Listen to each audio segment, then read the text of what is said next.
Welcome back to All This Math. This is Professor Parker, and we're back doing some Eureka, grade 6, module 4, lesson number 9.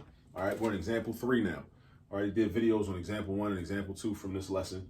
Now we're on example 3 now. Now the two responsibilities we have now are to write an expression to show the sum of m and k, and also to answer this question, what property says that both expressions are right? So you see the word both, so that's a giveaway that this first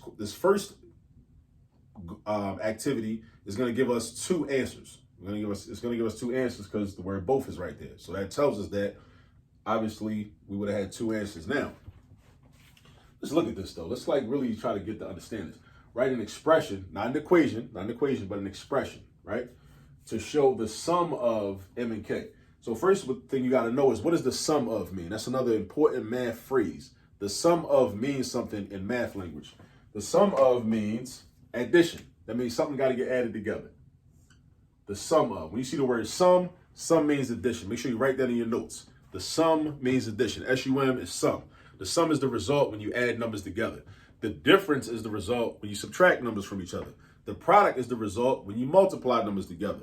The quotient is the result, Quotient, in case you're wondering. The quotient is the result when you divide numbers by each other. So you got sum, difference, product, quotient. Those are very important math vocabulary terms. All right, here are the sum. The sum of m and k.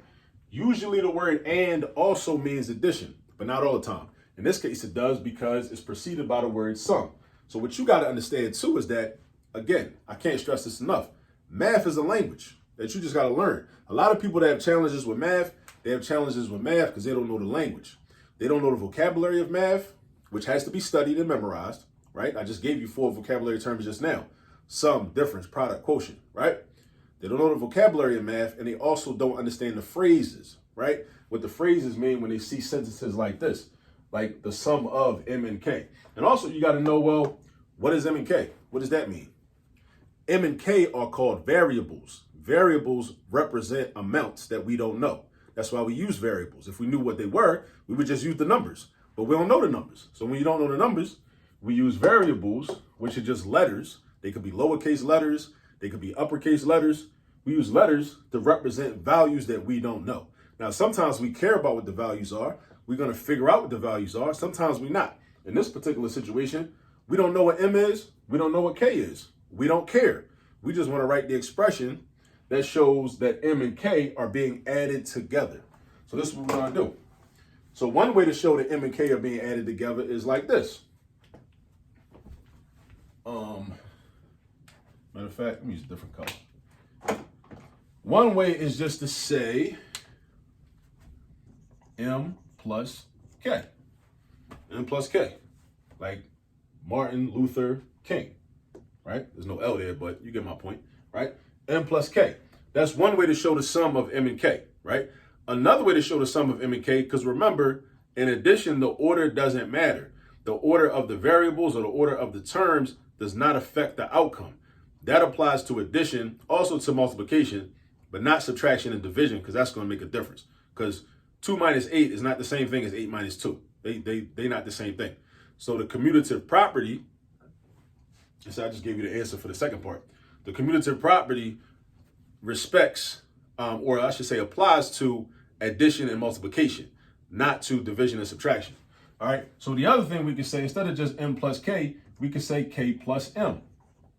So these examples keep reinforcing this idea of the commutative property and the fact that the order doesn't matter when you're adding things together, right? So we got m plus k and k plus m, and what property says that both expressions are right? Again, the commutative property, all right? The commutative property. And I think, well, one way that I remember the commutative property is that I think of the word commuter. A commuter is a person that travels, right? They go from one place to another. So when you're traveling and you go from one place to another, what you're doing is you are changing positions, right? So think, a commuter changes positions, right? I went to Morgan State as an undergrad. Initially, I was living on campus. I wasn't a commuter. Then I dropped out of college for 2 years, then came back. When I came back to finish my degree, and I finished strong, by the way, all right?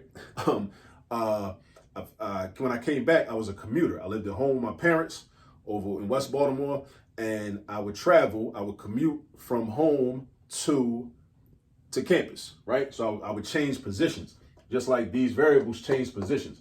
In M plus K, M is first, K is second. In K plus M, K is first now, M is second. So the variables change positions in relation to the plus sign. So that's one way to remember the commutative property. Basically, it just means the order don't matter. 3 plus 2, the same thing as 2 plus 3, all day long. You're still gonna get 5, regardless. That's the commutative property. All right, and this is M plus K and K plus M. That's the answer to example 3. All right, so make sure you got the notes on this. If you need to, rewind the video, run it back. I will see you on example 4.